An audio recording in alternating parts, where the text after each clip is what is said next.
ఆటే కదా, ఆటలా చూడాలి కదా. ఆట కాబట్టి ఆటలా ఆడాం, గుర్తుపెట్టుకో. అందుకే ఎక్కువ మాట్లాడలేదు మేము నిన్న. ఇదే అంశానికి సంబంధించి సూర్యకుమార్ యాదవ్ కూడా రియాక్ట్ అయ్యాడు. సూర్యకుమార్ యాదవ్ని ఇదే ప్రశ్న నిన్న సంధిస్తూ ఉంటే, గుర్తుపెట్టుకో, ఒక ఆటగాడిలా మాట్లాడలే. మీరు ఆటగాడిలా మాట్లాడతారేమో. దేశం గురించి వచ్చినప్పుడు మేమంతా ఒక్కటే. కోర్స్ మాలో మాకేనైనా ఉండొచ్చు, ఫస్ట్ నుంచి అదే చెప్తున్నాం. కానీ దేశం గురించి వచ్చినప్పుడు మేమంతా ఒకటి. ఇదే అంశానికి సంబంధించి మాట్లాడినప్పుడు రాజకీయాల ఎవడు మాట్లాడయ్యా రాజకీయాలు అక్కడ? ఒక దేశం గురించి మాట్లాడుతున్నప్పుడు ఒక క్రికెటర్ తన సైన్యానికి మద్దతుగా మాట్లాడుతున్నానని చెప్పినప్పుడు రాజకీయాల ఏ కంటితో చూస్తున్నాయా మీ రాజకీయాలు? ఏ గుండె మీకు అనిపిస్తుంది రాజకీయాలని చెప్పి? ఒక్కసారి సూర్యకుమార్ యాదవ్ కోర్స్ ఆటే, కానీ ఒక ఉగ్రవాద దేశాన్ని ఆట కూడా ఆడనివ్వకుండా ఎందుకు పట్టు బిగించలేకపోతున్నారు? ఆటలాగా చూడాలా? తెలియాలి కదా, బాధ నొప్పి తెలియాలి కదా. ప్రపంచ దేశాలకు పట్టదు కదా. మా బాధ అంతా అదే కదా. వాళ్ళ నారేటివ్స్ని, వాళ్ళ పర్సెప్షన్స్ని అది తీసుకొని రుద్దుకొని నెత్తి మీద నూనె రాసుకొని మసాజ్ చేసుకుని నోటుకు వచ్చిన వాకి ప్రపంచ దేశాలకు ఏమర్థం అవుతుంది? భారత బాధ మీకు అర్థం కాకపోయినా మాకు అవసరం లేదు. కానీ రిమెంబర్, మాకు నీతులు చెప్పాలంటే ఒక్కసారి మీరు చూసుకోండి, మీ గత చరిత్ర చూసుకోండి. మాకు నీతులు చెప్పే స్థాయి మీకెవ్వరికీ లేదు. ఒకటి కాదు, మీకెవ్వరికీ లేదు. ఒక్కసారి ఇదే అంశానికి సంబంధించి సూర్యకుమార్ యాదవ్ రియాక్ట్ అయ్యారు. ఒకసారి స్కై ఏమంటున్నాడు చూద్దాం, ఆ తర్వాత డీటెయిల్గా మాట్లాడుకుందాం. We had perfect, our government and BCCI, we were aligned together and rest. We came here, we took a call, and I feel we came here just to play the game. I think we gave the proper reply. We had perfect, our government and BCCI, we were aligned together and rest. We came here, we took a call, and I feel we came here just to play the game. I think we gave the proper. అది just the short byte. అక్కడ ఏమన్న సందర్భం ఆ అంశానికి సంబంధించి and వీళ్ళు వచ్చి మాట్లాడతారు బయటికి ఈరోజు. అండ్ ఐసీసీ కూడా రియాక్ట్ అయింది. అలాంటి ఏమైనా రూల్స్ ఉన్నాయంటే కనుక ఈ అంశానికి సంబంధించి ఐసీసీ కూడా రియాక్ట్ అయింది. అయితే అఫీషియల్గా ఈ అంశానికి సంబంధించి ఇంకా డీటెయిల్గా పూర్తిగా బయటికి రావాల్సి ఉంది. ఎందుకంటే ఐసీసీ ఎటువంటి రియాక్షన్ ఇస్తుంది అనేది అంశానికి సంబంధించి తీవ్రమైన చర్చ జరుగుతున్న క్రమంలో ఐసీసీ కూడా రియాక్ట్ అయింది. నో రూల్ మ్యాండేటింగ్ హ్యాండ్ షేక్ అంటూ కూడా చెప్పుకొచ్చింది. ఇది ప్రస్తుతం జాతీయ మీడియా కూడా ప్రస్తుతం ఈ అంశానికి సంబంధించి చెప్తున్నది అర్థం చేసుకోవచ్చు. ఎందుకంటే ఇటు భారత్ షేక్ హ్యాండ్ ఇవ్వలేదు, అదే హ్యాండ్ షేక్ అంటూ ఉంటారు వాళ్ళు, మనం షేక్ హ్యాండ్ అంటూ ఉంటాం, what ever it may be. ఒక చిన్న హ్యాండ్ షేక్ కోసం పట్టుకొని ఇంత ఏడుపా ఎందుకు ఇవ్వాలి? ఏ ముఖం పెట్టుకొని అడుగుతున్నారు హ్యాండ్ షేక్? ఏ ముఖం పెట్టుకొని ఇచ్చేస్తారు? ఎక్కడో ఒక పోనీ చిన్న తప్పు ఏదైనా చేస్తుంటే క్షమించేంత పెద్ద మనసు భారత్కు ఉండొచ్చు. కానీ మీరు చేస్తోంది ఎంత పెద్ద తప్పు. ఇప్పటికీ కూడా నేను ఇంకొక బ్రేకింగ్ న్యూస్తో ముందుకు వచ్చే ప్రయత్నం చేస్తాను మళ్ళీ కూడా. ఎందుకు నేను ఈ మాట అంటున్నానంటే, ఇప్పటికీ కూడా వీళ్ళు చేసిన తప్పును అంగీకరించకపోగా ఆ తప్పును మళ్ళీ చేసేందుకు వీళ్ళు కత్తులు నూరుతున్న పరిస్థితి ఉంది. ఇది బాధ, సగటు భారతీయుడు బాధ. నిన్న క్రికెట్ ఆడొద్దని కోరుకుంది అందుకే. నేను క్రికెట్ ఆడొద్దని కోరుకుంది దేనికి? వాళ్ళ ముఖం వాళ్ళతో మనం ఆడేదేంటి? కానీ ప్రభుత్వాలు ఏవో చెప్పుకొచ్చాయి, ఇంటర్నేషనల్ టోర్నమెంట్స్లో పార్టిసిపేట్ చేయాలని చెప్పి. ఈరోజు అదే కదా స్కై కూడా అన్నది. అది ఆడాలి అనే ఒక ఉద్దేశంతో మాత్రమే ఆడని తప్ప, ఆ అంశానికి సంబంధించి మాట్లాడుకునే క్రమంలో ఆడాలని చెప్పి ఆడడం తప్ప వాళ్ళతో ఎటువంటి ఒకసారి చూడొచ్చు మీరు.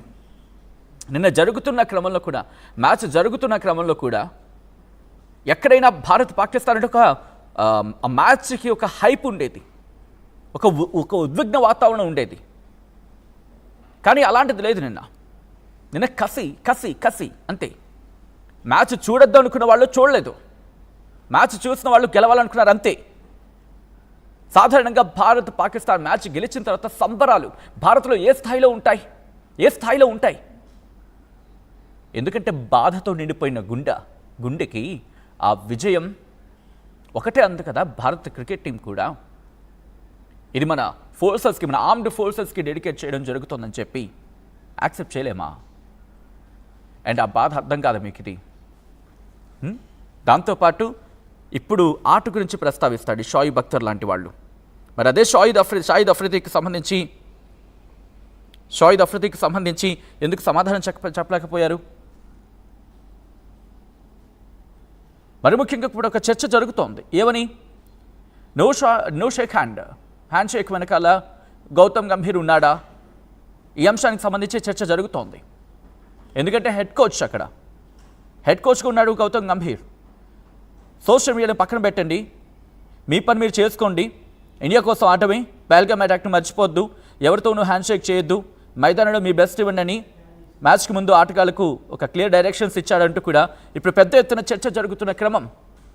ఇది నేనంటున్న మాట కాదు, సోషల్ మీడియాలో చర్చ జరుగుతున్న మాట ఇది. మ్యాచ్ తర్వాత కూడా పహల్గామ్ అటాక్ గురించి మాట్లాడడం అంటే అఫ్కోర్స్ ఆటను ఇంతవరకు ఏ ఆటలోనైనా ఇంతవరకు ఆడిన ఆటల్లో దేని గురించైనా ప్రస్తావించామా? ఎందుకు ప్రస్తావించాల్సి వచ్చింది? అమాయకులైన భారతీయుల మీద మెడోస్లో మాట్లాడుకుంటున్న అంటే అక్కడికి వెళ్ళి పహల్గామ్లో ఆ కుటుంబాలు సేద తీరుతున్న సందర్భంలో కాస్త ఆ సమయాన్ని గడిపేందుకు వెళ్ళిన కుటుంబాల మీద, అమాయకపు కుటుంబాల మీద దాడి చేసినప్పుడు షోయిబ్ అఖ్తర్ ఎందుకు మూగపోయింది? నీ నోరు ఎందుకు మూగపోయింది? ఈరోజు క్రికెట్ గురించి నీకు వచ్చిన ఏదో నీతులు చెప్పేందుకు బయలుదేరిపోయావు కదా. మా గురించి నువ్వేం పొగడాల్సిన అవసరం లేదు. నువ్వేంటి, నీ పొగడ్తలేంటి? చిన్నప్పటి నుంచి మేము చూస్తూ వచ్చాం షోయిబ్ అఖ్తర్. నువ్వు గ్రౌండ్లో నువ్వు చేసిన వేషాలేంటి? నువ్వు ఏ లెవెల్లో మాట్లాడేవాడివి? ఏ లెవెల్లో దాని ఏదో అంటూ ఉంటారు, మాటలతో ఎర్రెక్కించడం అంటూ ఉంటారు కదా, ఏ స్థాయిలో ఎర్రెక్కించేవాడివి? అండ్ దానికి భారత క్రికెటర్లు ఏ స్థాయిలో సమాధానం చెప్పేవాళ్ళు? గంగూలీ నడుగు నీకు చెప్తాడు కరెక్ట్గా. గంగూలీ నడకవయ్యా, రాహుల్ ద్రావిడ్ నడుగు. అంత రాహుల్ ద్రావిడ్ కూడా బ్యాటుతో నీకు సమాధానం ఇచ్చినప్పుడు కంటి చూపుతో నీకు సమాధానం ఇచ్చాడు. నీ నోటికి నువ్వు పని చెప్పి ఉండొచ్చు కాక, కానీ ఈనాటికి నిన్న గుర్తుపెట్టుకో, ఇంకా హేమాహేమిలుగా మాట్లాడుకున్న రోహిత్ కావచ్చు, కోహ్లీ కావచ్చు, వీళ్ళెవరో లేకపోయినా భారత్ క్రికెట్ టీం అందరం ఒకటే, మేము మా సత్తా ఏంటో చూపిస్తామని చెప్పి బూమ్రాతో మొదలు పెడితే హార్దిక్ పాండ్యా కావచ్చు, ఒకరిని అని కాదు, మొత్తం ఒక టీం ఎఫర్ట్. వికెట్లు టప్ప పడుతూ ఉంటే కోలుకోవడానికి మీకు అవకాశం లేకుండా భారతదేశం తన సత్తా ఏంటో చూపించాలని భారతీయులకు నిన్న ఇదే అంశానికి సంబంధించి అఫ్కోర్స్ లాస్ట్లో అనుకుంటా సబ్జెక్ట్ కరెక్షన్ కూడా కాదు, లాస్ట్లో అనుకుంటా అంటే మొమెంట్ ప్రెజెంటేషన్ సందర్భంలో మాట్లాడతాడు కదా, దాంట్లో స్కై మాట్లాడుతున్నప్పుడు ఏమన్నాడు, అంతా అయిపోతుంటే ఒకసారి మైక్ ఇవ్వండి అని చెప్పి అప్పుడు మాట్లాడాడు చూడు. ఎస్, దేశం మీద మీరు చేసిన గాయం చరిత్రలో ఉండిపోతుంది, చరిత్ర గుర్తుంచుకుంటుంది. ప్రతి భారతీయుడు ఆ ఘటన విన్న ప్రతి భారతీయుడు గుండె రగిలిపోతుంది. షోయిబ్ అఖ్తర్, బహుశా నీకు ఎమోషన్ కావచ్చు అది, అంటే ఓడిపోయిన బాధలో షేక్ హ్యాండ్ ఇవ్వలేదని చెప్పి ఒక అంశాన్ని పట్టుకొని దాన్ని తిమ్మిని బొమ్మని చేసేసి ఏదేదో చేసేద్దాం, ప్రపంచ వేదిక మీద భారత్ ఏదో చూపించేద్దామని చెప్పి నీకు ఉండొచ్చుగా.